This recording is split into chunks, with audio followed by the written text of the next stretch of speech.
I'm Steve Hart, Executive Coach with the Professional Development Group. And I'm Sean Kent Hayashi. We're thrilled that you've joined us today. Steve, I've heard you say before that how you hold a meeting is really important. Talk a little bit about that. If you think about it, meetings are another area where you're making an impression on your team. So how you hold a meeting and the things that you do during the meeting are important points on how to structure things to create an environment for people to be participatory. I do a lot of coaching with people who don't get the best out of their meetings because they tend to do things in a way that is destructive to the team's development. So I like to do things sort of occasionally, change things up. Don't have assigned seating, for instance, in the meeting. Change the venue occasionally. Have the meeting outside in the nicer weather. Perhaps go to a different location. Don't be the first to speak in a meeting. Invite others into the conversation. But essentially as well, give them a sense of engagement in the meeting, ownership of the topic, and the ability to share their ideas in a trusting environment.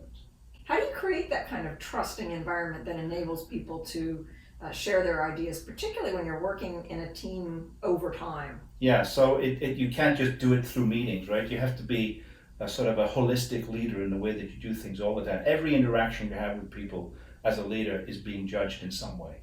So how you conduct yourself as a leader throughout your day, the micro interactions that you have with people all add substance to the credibility and standing that you have. So that when you come to a place like a meeting and you are using inclusive behaviors, people are not surprised or feel that they're being tricked, because it's already part of the sense of who you are as a leader. You're giving a personality to yourself as a leader, and people are responsive to that because they feel like you honor their presence and you honor their contributions. Steve, occasionally I'll hear a leader say to me, if I could just stop all these meetings, I could actually get my work done. And the higher the level of leadership we're in, the greater the likelihood that our work is the meetings. Yeah. It's preparing for the meetings, it's teeing up the right conversations, it's making sure that we're moving things forward with teams, groups, customers. Yeah, people are the work of leadership. There's no question about it. So I think it's very important that we recognize that as a leader, you're only as good as the people who will follow you.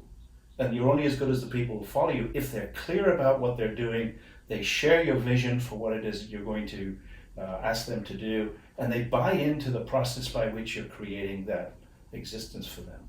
So it's really important to have that. And I like to have the people I work with in a leadership situation at the end of a meeting say, I ask everybody on your team, identify at least one goal this week that you want that will further the vision and the work that we're doing, and what do you need from either me or the colleagues in the room in order to make that happen for you? I regularly have a standing leadership agenda so that people know to come prepared to talk about issues, specific things that are on their plate right now that they need help from each other with. And I also make sure that people clarify who owns the decision in the meeting, so that we understand, is this a collaborative conversation where we are giving input to the decision maker, or is some other form of decision making going to be used to keep things moving forward? Right, so what you've just given me is the example of that honoring of the contributions of others and respecting the time of the people on your team for the meeting. If you truly want a productive meeting and you truly want it to be impactful on your people, you've got to do all the things you just said.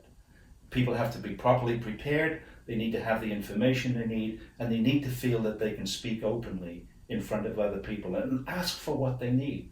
If we could do that in every meeting, then this time of meetings is not wasted. This is the work of leadership. If you're looking for a coach, a guide, someone to help you be more effective in the way you manage your day, both Steve and I, as well as there are several other colleagues at the Professional Development Group, who would be happy to talk to you about how to build high-performing teams, how to become an inspiring, highly effective leader. Thanks for watching. We'll see you in the next video.